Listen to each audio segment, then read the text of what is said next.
নমস্কাৰ, মই আজি লৈ আহিছোঁ বগৰীৰ এটা জ্বলা মিঠা আচাৰ।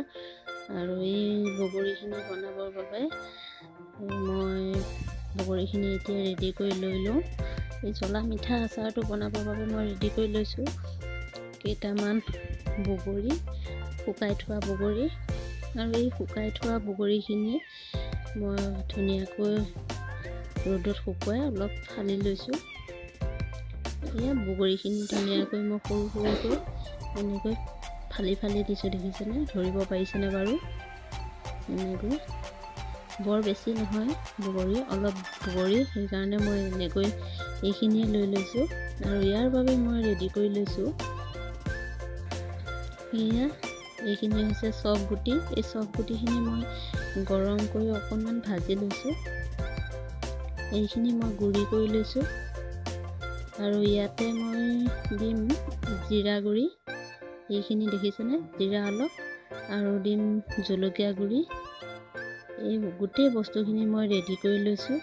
আৰু মই যিহেতু গুড় দি বনাম, এইখিনি গুড় মোৰ বগৰী বেছি নহয়, সেইবাবে মই গুড়খিনিও কমাই লৈছোঁ। আৰু মই ইয়াৰ টেষ্টটো উঠিবৰ কাৰণে নিমখ দিম, সামান্য পৰিমাণৰ নিমখ ইয়াতে মই ব্যৱহাৰ কৰিম। এয়া মই গেছত কেৰাহী এটা পাতি দিছোঁ, তাত অলপ পানী দিছোঁ। মই অলপ পানী দিছোঁ, 1 কাপমান পানী দিছোঁ মই। ইয়াতে এতিয়া মই দি দিম গুড়খিনি। এয়া মই গুড়খিনি দি দিছোঁ। মই এনেকৈয়ে বনাওঁ। এতিয়া মই প্ৰায় 10-15 মিনিটমান সময় এনেকৈ উতলিবলৈ দিম। এয়া 5 মিনিটমানৰ পিছত দেখিছেনে ধুনীয়াকৈ উতলি আছে। মিঠৈখিনি পাক আহিছে। মই ইয়াতে নিমখটো দি দিছোঁ। ইয়াৰ সোৱাদটো বঢ়াবৰ বাবে মই নিমখ অলপ ব্যৱহাৰ কৰিছোঁ।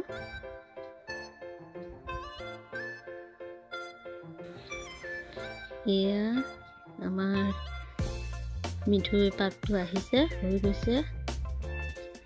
প্ৰায় 15 মিনিটমান সময় মই উতলাইছোঁ। এতিয়া দেখিছেনে এনেকৈ হৈ গৈছে। মই যিহেতু বগৰী আচাৰহে বনাম, সেইকাৰণে মই এইটো জোখতে ৰাখি থৈ দিম। এতিয়া মই গেছটো অফ কৰি দিম।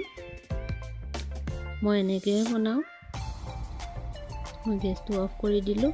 এয়া দেখিছেনে অকণমান অফ কৰি দিয়াৰ পিছত এতিয়া ইয়াত দিম মই বগৰীখিনি দি দিলোঁ। এতিয়া আকৌ দিম গোটেই মছলাখিনি, যিখিনি মই গুড়ি কৰি ৰেডি কৰি ৰাখিছিলোঁ, সেইখিনি ইয়াতে দি দিলোঁ। এতিয়া গোটেইখিনি মই ধুনীয়াকৈ অলপ সময় সানি ল'ম। গোটেইখিনি বগৰীকেইটাত যাতে ভালকৈ সোমাই যায়, মই ধুনীয়াকৈ অলপ সময় লৰাই মই মিলাই লৈ লওঁ। এয়া দেখিছেনে গোটেইখিনি ধুনীয়াকৈ মিলাই লৈ ল'লোঁ। ইয়াতে মিঠৈখিনি, মছলাখিনি ধুনীয়াকৈ মিলি গৈছে। মই এনেকৈয়ে বনাওঁ, বহুতে বেলেগ ধৰণে বনায়। মোৰ বনোৱা ষ্টাইল এনেকুৱাই। কেনেকুৱা লাগিলে জনাবচোন। সকলোৱে বেলেগ ধৰণে বনায়, মই এনেকৈ বনাইছোঁ। আৰু কেনেকুৱা লাগিলে জনাব। যদি এবাৰো বনোৱা নাই, তেতিয়াহ'লে এবাৰ বনাই খাই চাব। যদিহে মোৰ ভিডিঅ'টো চাই ভাল লাগিলে, প্লিজ লাইক এটা কৰিব, কমেণ্ট কৰিব। আৰু যিসকলে মোৰ চেনেলটোলৈ নতুনকৈ আহিছে, চেনেলটো ছাবস্ক্ৰাইব কৰিব। আৰু বগৰী জ্বলা মিঠা আচাৰ যদি বনাই খোৱা নাই, তেতিয়াহ'লে এবাৰ খাই চাব। তেতিয়াহ'লে আজিলৈ আহিছোঁ। মোৰ ভিডিঅ'টো ইমানতে সামৰণি মাৰিছোঁ। ভিডিঅ'টো শেষলৈকে চোৱাৰ বাবে বহুত ধন্যবাদ।